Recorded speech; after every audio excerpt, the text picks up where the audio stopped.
Makadiva na vamwari zita rangu ndinoitwa Tendai Julius. YouTube channel yamakatarisa inonziyo Amazing Word. Nhasi toda kukurukura panyaya inoita seyakajairika. Memory text yedu tichiiwana iyo kuna Exodus 20 verse ya 15 inoti iyo usaba. Saka nhasi ndo pane nyaya tiri kutaura nezvayo pamusoro pechinhu chinonzi kuba.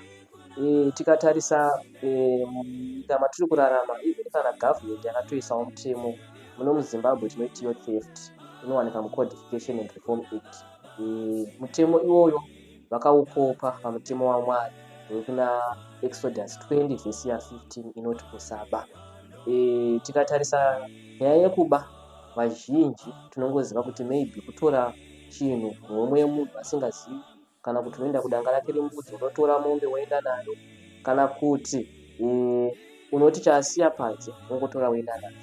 Haisiyo mhando badzi yekuba, tine mhando zhinji dzekuba. Tikatarisa muCodification yedu muno muZimbabwe inotaura mhando dzakawanda wanda dzinosanganisira vana robbery, vana bribery, extortion, vana stock theft, zvese zvinongodzoka pakuba.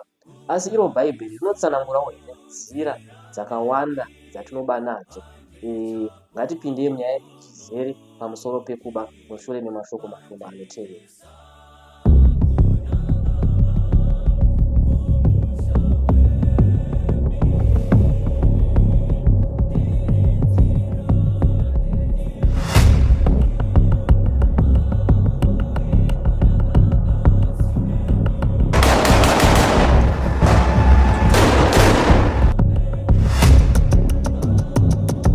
Tinokuchingamidzai zvekare tave kupinda zvizere munyaya yedu yekuti usaba. Toda kutarisa nzira dzinokwana kuita idzo 7 dzinotaurwa nebhaibheri pamusoro pekuba. Nzira yekutanga iri pamusoro pekuchita, kuba through kuchita. Izvi zvinonyanyobata vaya vanotengesa, vaya vanoyera zvipimo zvisizvo. Munhu anonohodha chibage nebhageti rakakwana aenda kumaruzevha uko kusvika unotora chibage chake opimirwa zvakanaka osiya abhadhara. Then auya nacho kuno kuguta kumatauni kunoku anotora ocheka kamupendero kebhaketi kaya kumusoro, kana kuti anotora bhaketi racho rongovarova pazasi. Then mubhaketi imoya maakupinda magaloni 3. Ndokuba kwekutanga, it's cheating. Zvinodhifainwa naProverbs chapter 11 verse ya 1 inoti iyo chiyero chinonyengedzera chinonyangadza kuna Jehovha, asi kurema kwakakwana kunomufadza. Proverbs 21 verse ya 6 inobva yati kuunganidza pfuma noruriritiro revanhu imhute inodzingwa pose pose nevanotsvaka rufu. So tiri kuona pana pabhaibheri kutaura pachena kuti kune vanoita chipimo chinonyengedzera pakutengesa. Mwari vakatarisa vanenge vachiona kutobira munhu, nekuti magiremzi mashoma wabvisa pakeji iwayo wabira munhu kuba. Ende Mwari vanotaura kuti izvo zvinovanyangadza kuona munhu achibira munhu nechiyero chinonyangadza sekudaro. Uyezve pfuma inenge yawanikwa iyoyo nenzira dzekuba, kazhinji zvataura shoko raMwari ndozvinoitika, inoparara semhuti. Second type yekuba inova inoitika mukati mekurarama inyaya yekuba masalaries evashandi. Vazhinji vedu tinoenda kumabasa, tunoona kuti mabasa edu akutiwandira, angave musikana womumba, wobva waemploya musikana womumba kuti akuitire basa. Then akuitira basa, mwedzi wapera wakumuti asi wakapwanya TV yangu kaini, asi wakazodai wakadai ndakungobatira mari yako yesalari. Inobatwa mari yese kusvika sisina kana senti. Wamubira, wamutorera mari yake. Dzimweni dzenguva vanenge vari vana bebi vava vatinenge tasiyira mamedzi, vanenge vaine musikadzwa vobva vapwanya zvinhu nekuti havana kuraiwa. Then maakuti maid achibhadhara iyoyo. Kana kuti dzimwe dzenguva vanotomunyima pei yake zvachose, haatomupi mari yaashandira mwedzi wese, oregedza kupa munhu. Wamubira. Ndoimwe type yekuba inodhifainwa naLeviticus 19 verse ya 3 inoti usamanikidzwawo kwako kana kumutorera. Haufaniri kugara usiku hwose kusvikira mangwana nomubayiro womuranda unokubatira. Muri kuzviona zvekutaura shoko raMwari riri kuti musi wepei uchingokwana, ngatisadoka kusvika mangwana uine mubayiro wake, mupe. Ukasamupa uri kumubira. Imwe type yechitatu yekuba inowanika kuna Muparidzi 5 verse ya 10 inoti anoda sirivha haangagutswi nesirivha. naye anoda zvakawanda, haangagutswi nezvakawanda. Naizvozvo hazvina maturo. Kana pfuma ichiwanda, vadyi vanowandawo. Mwene wayo anobatsirwei asi kungoona nameso ake. Izvi tingazvibvunza vazhinji vane pfuma kuti vanonzwa sei kana vachiiona yakawanda iri pamusha. Asi shoko raMwari rinobva rati uyo ane pfuma ikawanda, vadyi vayo ngavawande. Ndiyo dhepoti inenge yasarudzwa naMwari. Waita zvizhinji zvakawanda zvokuti mhuri yako haikwanisiwo kudya, chisheyawo nevamwe, nekuti vadyi vepfuma yako vanofanira kuba. Ukasadaro unenge uchiba. Mwari achizviona maziso mavo vanenge vachiti uri kuba. Sheyawo nevamwe, mhuri yako, vamwe madzikoma, madzitete, madzimbuya, kwawakaroorwa kana kwawakaroora, ngavainjwe nepfuma yako. Community yako zvekare ngaiinjwewo pfuma yako. Ivhini vanorwara maererano neshirikadzi ngadziinjoye pfuma yako, nekuti yakawanda, vadyi vayo vanofanira kuwanda. Ndo zvinofanira kuita munhu ane pfuma yakawanda. Ukasadaro maziso maMwari vanenge vachiti being stingy, vakupa zvizhinji kuti upewo vanhu, but iwe ukasunga zvizhinji zvauinazvo, maziso maMwari vanenge vachiona mbavha. Kumwe kuba kwenzira inotevera kunoti kudya usina kushanda. Vazhinji vedu vanoenda kumabasa. Tine vazhinji vanoti vakasvika pabasa vanosikaiva, vanotiza basa. Kana akapiwa basa hariti nematuro, achingotiza, achishanda nguva. Kazhinji vanhu vakadaro vanoisira production pasi. Mukatarisa iye zvinezvi vakatozoiswa mamwe matactic muindustry ekuti munhu anopiwa mugwazo wacho unenge uchichekwawo kuti wakanaka here, waita basa nemazvo here, wamaintaina here quality. Inyaya yekuti kune vazhinji vanouya kuzogara. Saka iwewe kana uchigara uchida kudya mazuva aMwari uri kuba chikafu ichocho, nekuti unofanira kuchishandira. Kana uchida kuchidya unochiwana kupi iwe wakagara. Tikatarisa Sodhomu neGomora payakaparadzwa, chimwe chezvinhu chayakaparadzirwa iidleness, nekudya vachiguta, kungogara. Mukaverenga zvakanaka shoko raMwari, haasi masexual immoralities chete, nekugara Sodhomu neGomora yakaparadzwa.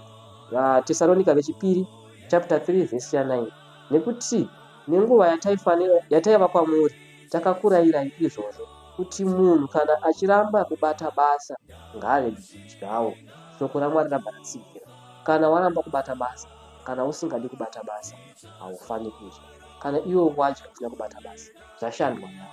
Uri kubira ashanda zvinhu zvake wozvidya, uri mbavha.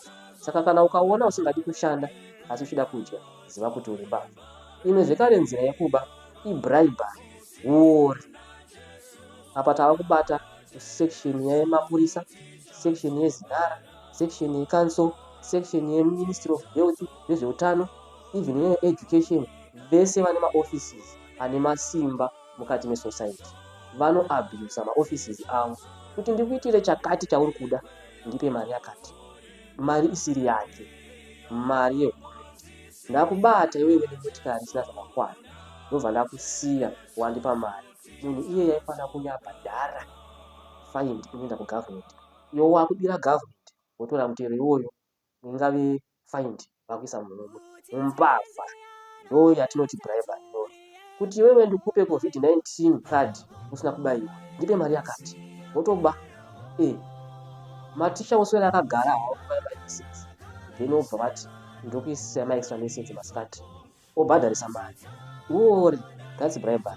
1 Samuel chapter 8 verse 3 inoti, asi vanakomana vake havana kufamba nenzira dzake, asi vakatsaukira kufuma yakaipa, vakagashira fufuro nokusaruramisira pakutonga.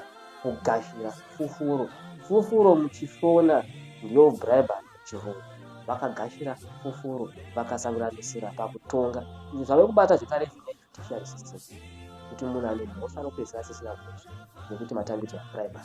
Mwari anokona mari yawapiwa iyoyo haisi yako, waba. Bhaibheri rikuti chii? Uri mbavha. Toenda pamhando inotevera yekuba. Iyi vazhinji vemukereke vanotenda kuna Mwari vari nobatwa nemhosva iyi yekusabhadhara chegumi. Marakai 3 verse 8. Ko munhu angabira Mwari here? Kunyange zvakadaro munondibira. Asi imi munoti tinokubirai pane zvegumi nezvipiriso zvinotsaurwa. Ukaona usingabvisi chegumi, uri kubira mbunye Mwari nekuti ndiwo vakupazve vawawana zvacho vongoti chibvisa 10% chete yechebhuri uendese kukereke, basa raMwari rifamba. Vamwe vatungamiriri vemakereke vava kuchinja maridzi mazita, vakutaura mazita asiwo asina kupiwa mubhaibheri. Unonzwa munoti isusu chebhuri kuchechi kwedu hakuna, but unongobhadhara mari vanhu vane mazita vanotaura, then waungobhadhara mari votora mari yavo vapishandisa zvakaipa. Inongori chebhuri 10% yaingobviswa. Ukaona usingabvisi 10% papfuma yawawana uri mbavha ende uri kubira Mwari. Chimwe zvekare unova humwe umbavha hwatinoita mukati mekurarama kwedu yatinoti extortion. Iyoyo inowanika kana codification yemuZimbabwe. Ndeyekuti ndakutadzira une masimba ekuti mangani kumutongo wandinopiwa unenge wakakura, ndinobva wati aiwa kuti ndisakumbhangarira ndipe mari yakati, totora semuenzaniso ndauya ndakuroga wabva wakuvara pamwe wabvaziva, unonyatsoziva kuti ndichaenda kujere remwedzi inokwana 6 kana 8 ndinochaenda para, ndinobva wati kuti ndisamhangari ndipe munhu andimwe kuzoti. Ende unyatsoziva kuti munhu wakuti ndipe munhu akaaplya basa, kungave kuarmy, kungave kunursing kana any basa anoda police clearance, wotoziva kuti uyu munhu kauya akangoerekana asungwa machances ekuwana basa amashoma, then ndikamunzwa nyama ndiyo inobira chete. I-extortion watorera munhu haana kukupa nekuda, akupa nekutya, kandi akupa nekuti amanikidzwa, inonzi extortion. Watorera munhu pfuma yake haisi yako, muri kubabata vana vamwe. Tinozviwana kuna Ezekiel 22 vesi 12 inoti vakagamuchira zvipo mukati vakagamuchira zvipo mukati mako, vakaanzi kuzoteura upa, iwe wakabata hindu yemari nemichero wakazvifumitsa uchimanikidzawo kwako, ndiyo extortion. Ukandikanganwa izvo zvinotaura Jehovha. Saka ukazviunganidzira pfuma uchimanikidzawo kwako, extortion ipfuma yakaipa Bhaibheri yakataura. Ukaita pfuma yausina kushandira, waita pfuma yawaba, ndizvo zvinoreva shoko raMwari. Ndidzo mhando dzinokwana 7 dzatadzidza muzuva ranhasi dzekuba.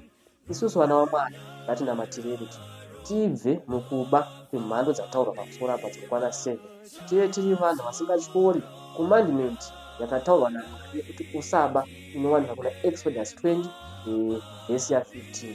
Ndinovimba tabatsirika vana vaMwari, ngatifambise shoko iri tizivisewo nevamwe vasiri kuziva, nekuti vazhinji vari kutadza vasingazivi. Mwari vanotaura kuti vana vangu hapana nekuyaziva. Saka ngatitiparidzei shoko iri, vazhinji vedu vazive vagotendekera kuna Mwari, Mwari vachitiitira zvakanaka. Tosangana next time.